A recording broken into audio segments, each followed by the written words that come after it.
Hi ಎಲ್ಲರಿಗೂ ನಮಸ್ಕಾರ. ನಾನಿವಾಗ ಸ್ವಲ್ಪ ಸಣ್ಣ ವೀಡಿಯೋ ಮಾಡುವ ಅಂತ ಅಂದರೆ ತುಂಬ ಬ್ಯುಸಿ ಇದ್ದೇನೆ.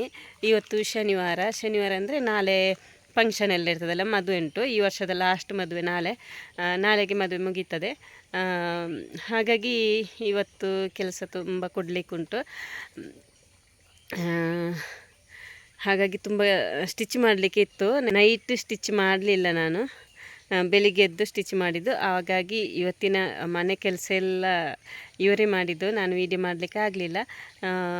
ಎಲ್ಲ ಕೆಲಸ ಅಂದರೆ ದನದ ಕೆಲಸ ಮಾತ್ರ ಅವರು ಮಾಡ್ತಿದ್ದರು ಯಾವಾಗಲೂ. ಹೊರಗಿನ ಕೆಲಸ, ಒಳಗಿನ ಕೆಲಸ ನಾನು ಮಾಡ್ತಿದ್ದೆ. ಇವತ್ತು ಫುಲ್ಲು ಗುಡಿಸೋದು ಒರೆಸೋದು ಯಾವಾಗಲೂ ಅವರೇ. ನನಗೆ ಬೇಗ ಬೇಗ ರೆಡಿಯಾಗಿ ಮತ್ತೆ ಕೆಲಸಕ್ಕೆ ಹೋಗಬೇಕಲ್ಲ, ಅದಕ್ಕೋಸ್ಕರ ಯಾವಾಗಲೂ ಅವರೇ ಮಾಡೋದು. ಇವತ್ತು ಒಳಗಿನ ಅಡುಗೆ ಕೂಡ ಅವರೇ ಮಾಡಿದ್ದು. ಹಾಗಾಗಿ ಡೈಲಿ ಒಂದು ವಿಡಿಯೋ ಹಾಕಬೇಕು ಅಂತ ನನಗೆ ಮನಸ್ಸಾಗ್ತದೆ. ಹಾಗಾಗಿ ಸಣ್ಣ ಒಂದು ವಿಡಿಯೋ ಮಾಡುವ ಅಂತ ಮಾಡ್ತಾಯಿದ್ದೇನೆ. ಹಾಗೆ ಇವಾಗ ಅಂದರೆ ವೀಡಿಯೋ ಹಾಕುವಂಥ ತುಂಬ ಇಂಟ್ರೆಸ್ಟ್ ಇರ್ತದೆ. ಅದೇ ದಿವಸಕ್ಕೊಬ್ಬರು ಜಾಯ್ನ್ ಆಗ್ತಾರಲ್ಲ, ಹಾಗಾಗಿ ಖುಷಿ ಆಗ್ತದೆ. ತುಂಬ ತುಂಬ ಥ್ಯಾಂಕ್ಸ್ ಎಲ್ಲರಿಗೂ. ಹಾಗೆ ವೀಡಿಯೋ ನೋಡುವ ಎಲ್ಲರಿಗೂ ತುಂಬ ಥ್ಯಾಂಕ್ಸ್. ವಿಡಿಯೋ ಮಾಡೋದು ಸ್ವಲ್ಪ ಸುಲಭದ ಕೆಲಸ, ಆದರೆ ಅದನ್ನು ಎಡಿಟಿಂಗ್ ಮಾಡೋದು ಸ್ವಲ್ಪ ಕಷ್ಟ ಅಂತ ಎನಿಸ್ಬೋದು. ಅಂದರೆ ಅದಕ್ಕೆ ತುಂಬ ಟೈಮ್ ತಗೊಳ್ತದೆ ಎಡಿಟಿಂಗ್ ಮಾಡಲಿಕ್ಕೆ. ಹಾಗೆ ಇದನ್ನು ನಾನು ಎಡಿಟಿಂಗ್ ಮಾಡುವಾಗಿಲ್ಲ, ಅಷ್ಟು ಟೈಮ್ ಇಲ್ಲ ನನಗೆ.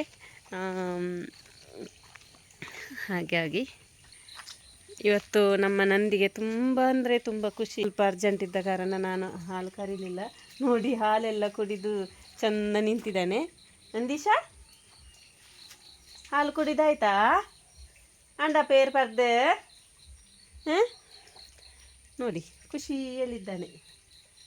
ಎಲ್ಲ ಹಾಲು ಸ್ವಲ್ಪನೇ ನಾನು ಕರೆಯೋದು, ಅಂದರೆ ಚಾಯಕ್ಕೆ ಅಷ್ಟೇ.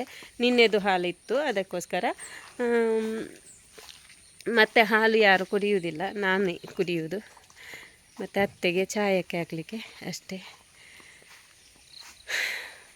ಅತ್ತೆಯ ಕೆಲಸ ಒಂದು ನಾನು ಮಾಡಿದ್ದು, ಮತ್ತೆಲ್ಲ ಅವರೇ ಮಾಡಿದ್ದು. ಪೂಜೆ ಮಾಡ್ತಿದ್ದಾರೆ. ಇವಾಗ ಗಂಟೆ 8 ಆಯಿತು. ಈಗ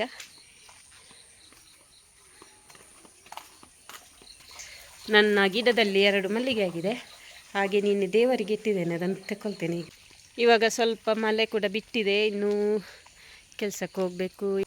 ಇವತ್ತಿನ ಈ ಸಣ್ಣ ವಿಡಿಯೋ ಯಾರಿಗೆಲ್ಲ ಇಷ್ಟ ಆಗ್ತದೆ ಹೇಳಿ. ಇಷ್ಟ ಆದರೆ ಒಂದು ಲೈಕ್ ಮಾಡಿ ಅಂತ ಹೇಳ್ತಾ ನೆಕ್ಸ್ಟ್ ವಿಡಿಯೋದಲ್ಲಿ ಸಿಗ್ತೇನೆ. Thank you so much. Video ನೋಡುವ ಎಲ್ಲರಿಗೂ ಧನ್ಯವಾದಗಳು. Thank you so much.